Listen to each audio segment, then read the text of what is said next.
Hi everyone, and welcome to this video. My name is Angel DeSantis.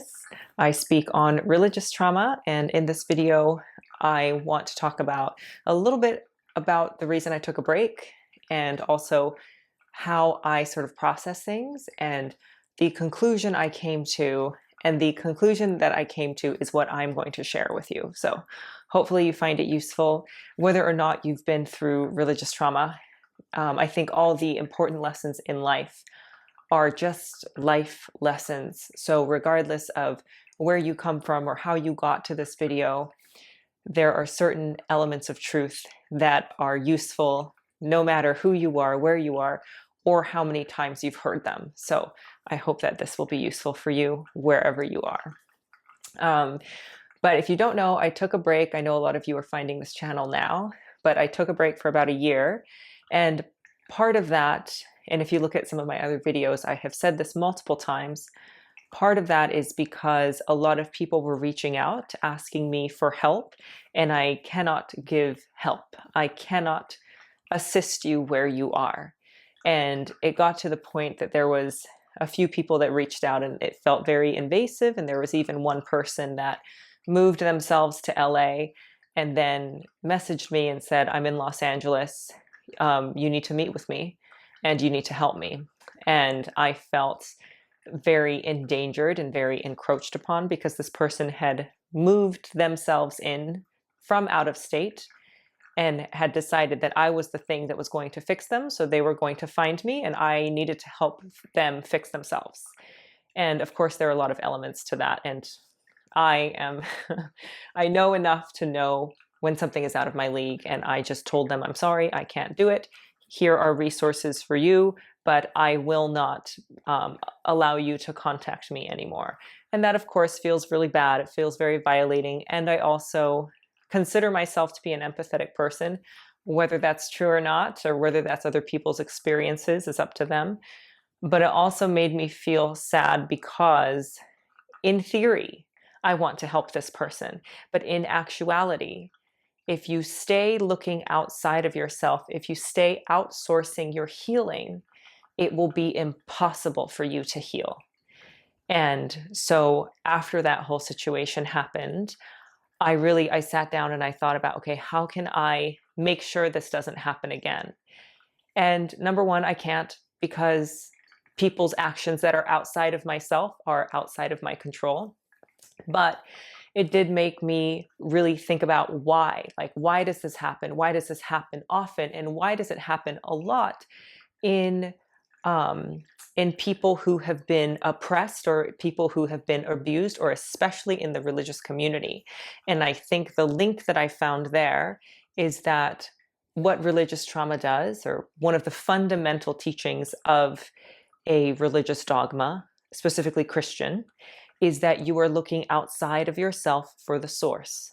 So the God that gives you life and joy and everything good is external. It is outside of you. And you then have to look outside of yourself for everything useful or wonderful in your life. And when you are removed from that source, you lose all the good in your life and you have nowhere to source anything good from. And that feels scary. That feels really terrifying on multiple levels. And so as we are trying to heal, a lot of times we don't let go of that mindset. We keep that mindset. And so we still try to outsource our healing. So in order to really heal from the things that hurt us, it's important to not have any mindsets that look like the mindset that hurt us, if that makes sense. So for example, a religious leader who was really abusive or terrible towards you, or maybe an abusive parent that was very terrible towards you, they will have certain mindsets. And this allows them to be abusive. And this allows them to act in a way that is very vile and very abusive. And when you are abused by that mindset, if you're in it for long enough, there's a very subconscious part of you that starts to understand why this is happening. And when you are no longer in the environment, if you don't undo the part of you that accepted why this was happening, then you might find yourself in the same dynamic over and over again, because there's a subconscious part of you that somehow this abusive dynamic makes sense. So in order to get out of that loop, especially if you find yourself on this healing journey, but you seem to keep running across people who use you, or people who are abusive to you, or people who take advantage of your kindness, if you find yourself in that place, there might be something that you subconsciously still believe that is very reminiscent of your past. So I think the number one thing to do on your healing journey is to begin to stop outsourcing your joy and stop outsourcing your healing, and begin to turn the lens around back into yourself. Because without a doubt, there is something that you can do to help yourself. That is going to be true 100% of the time. There is something you can do to help yourself. And so as we are going through this insane journey of trying to heal from whatever it is that we're trying to heal from, we can stay looking outside of ourselves for the source. And you think, well, if I read this book, this is going to be the thing that heals me. Or if I do this practice, it'll be the thing that heals me. But that mindset of constantly looking outside of yourself for the thing that heals you is going to keep you in that place of feeling unhealed. But if you can start to undo that, and to start to begin to look at yourself as your own source, begin to ask, what can I do to help myself? Or what mindset can I undo to help myself? What is in the way of my healing? Start looking to yourself as the source, and let that guide you out of whatever it is that you are in. There is something that you can do to heal yourself. Again, that's always going to be true. And when you find help from another source, and hopefully I have been helpful to you, but I think the reason that I have been helpful is because there is something inside of you, the divine part of you, that when you hear me say something, recognizes that I have met the divine part of me, maybe at a deeper level, and you recognize that, and it makes you understand, oh, I understand that, I believe that's true. And it's because there's something really deep inside of you, and maybe you haven't met yourself that deep yet, but that's why it's so important. Like, keep going, dig down there. You're not going to find anything that you cannot handle. There is good stuff inside of you. There's the divine inside of you, and that is worth looking for. It's worth becoming the source of your own joy.